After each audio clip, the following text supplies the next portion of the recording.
Good afternoon, everyone. Welcome to your Rangers Review News Bulletin this Thursday, the 19th of June. I hope you're all well, whatever you are up to. Lots of news doing the rounds, and we start with some breaking news.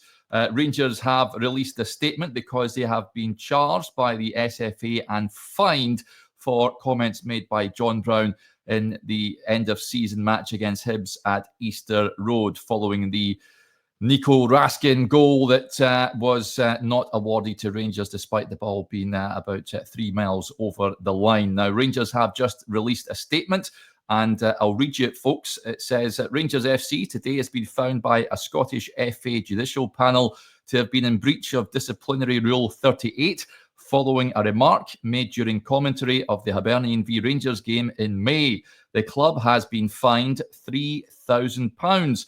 We feel it is necessary to highlight the broader concerns this outcome raises and the wider implications this has for clarity and confidence in their regulatory processes. John Brown spoke emotionally and spontaneously as someone who cares deeply about the club.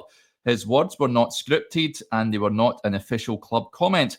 The ruling, however, sets a precedent where even spontaneous corrected remarks made during live coverage of a clear refereeing error are enough to trigger a formal sanction. That is neither proportionate nor consistent, especially when other clubs have made stronger comments on official platforms without consequence.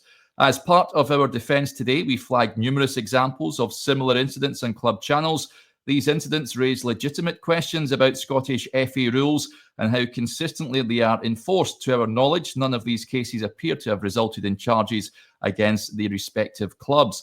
The lack of consistency with the Scottish FA's policing of similar incidents leaves more questions than answers. That is why we'll be contacting the Scottish FA Chief Executive and President to seek clarity on what policies and processes the compliance officer has in place, if any, to ensure a consistent and proportionate approach to enforcement and the equal treatment of member clubs. We shall also be asking the Scottish FA whether they accept that the rule that cannot be applied consistently across all clubs and all platforms risks losing credibility as a fair and enforceable regulation. Our aim here is to understand the rationale behind the differing outcomes. A lack of consistency or the perception of it undermines confidence in the disciplinary process and exposes all member clubs to uncertainty about what is and is not allowed. There remains no clear guidance on how clubs are expected to manage live broadcast content, though we note the panel acknowledged that the club's internal editorial guidelines may serve as a constructive step for others going forward. To be clear, we reference these other examples not to suggest they should have resulted in sanctions, but to highlight the clear inconsistency in how similar incidents have been handled. Club media channels are, by nature, passionate and partisan. Informal tongue-in-cheek and emotional commentary comes with the territory, especially in live settings. But in choosing to pursue this case, the Scottish FA has opened the door to closer scrutiny of how similar situations are handled going forward. If this is now the standard, they will be watched closely to ensure it's applied across the board consistently, without exception and without favour. So there you go, folks. Rangers fined by the SFA for John Brown's comments in that game against Hibernian.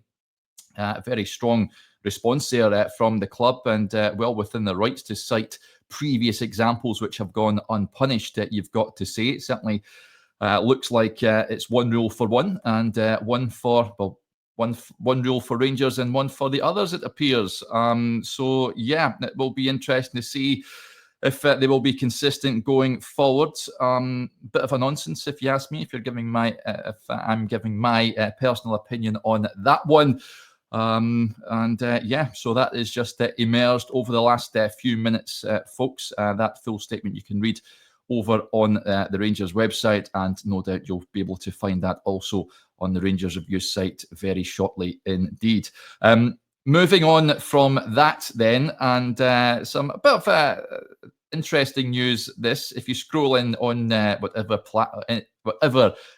technical device you're watching at this bulletin on, you'll see that little Bells trophy held by, looks like Alan McLaren and Charlie Miller, as the Rangers squad celebrated 9 in a row at Tannadice. That little Bells trophy there has gone under the hammer and at auction, and it's sold for £16,000 to an unknown buyer.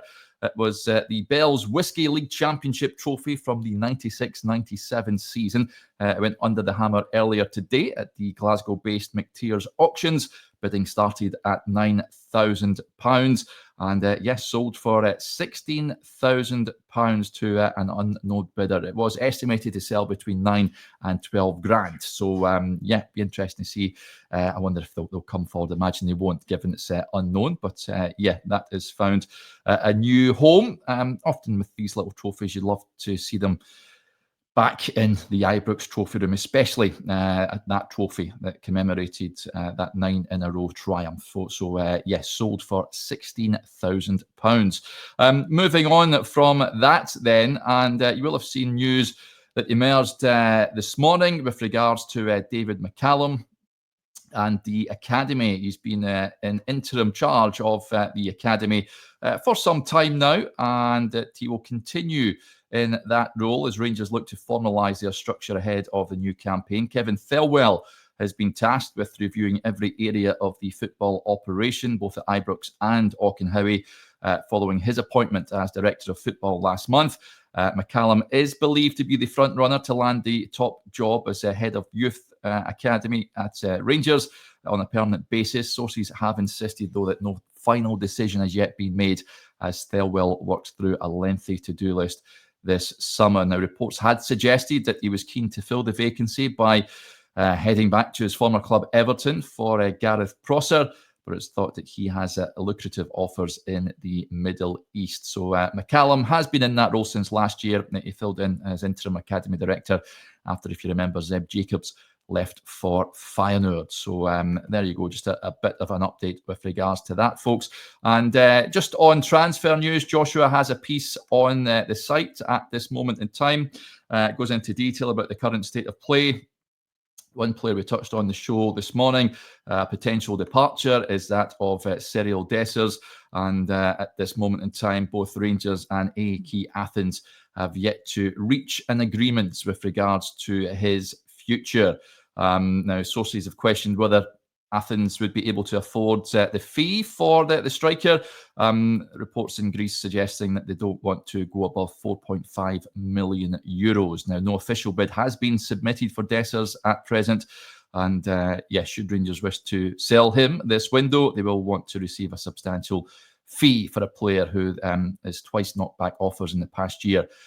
So yeah, I think as I touched on the show this morning, Rangers quite right to stand their ground with regards to that. Certainly with his goal tally, Rangers shouldn't be looking to move him on the cheap, I would say. And other than that, you will have seen in that article a number of players that have been linked. Connor Cody is one, of course. Rangers do have an interest in Connor Cody, still of Leicester City, of course. He's worked with Kevin Thelwell in the past at Wolves and Everton. He remains under contract at Leicester until next season, although their relegation to the Championship has sparked a bit of interest in him and whether he may look to move on. So he's understood to be keen on a move to Ibrox. Initial contact has been established and a move is being explored. So yeah, one to keep an eye on with regards to that. Other than that, in terms of the other players that have been linked, a number of clubs, as we know, interested in Kwame Poku of Peterborough, not only Rangers, that are keen on him, the right winger, left-footed right winger. So a number of English clubs, looking to prize him away from Peterborough. Is out of contract. Ipswich and QPR said to have joined the race for him. He also has interest in Germany and France. And the other player you will have seen that has been linked is Max Aarons, the 25-year-old right back. He played alongside Russell Martin at Norwich City. And there are doubts as to whether Bournemouth would sanction another street loan for the right back. He was on loan at Valencia for the second half of last season. And it's thought that Rangers are looking for a loan. Bournemouth looking to sell him on a permanent deal. They did pay £7 million for him, and back in 2023 from Norwich. So keep your eyes peeled on the YouTube channel, of course, the website, and the social media accounts as well, folks, to keep up to date with everything that's coming out of Ibrox. Right, we'll wrap up there for now. I'm back on tomorrow morning. Johnny's joining me on the show. So, yeah, we'll speak to you all at 9:30. Until then, enjoy your Thursday. Bye for now.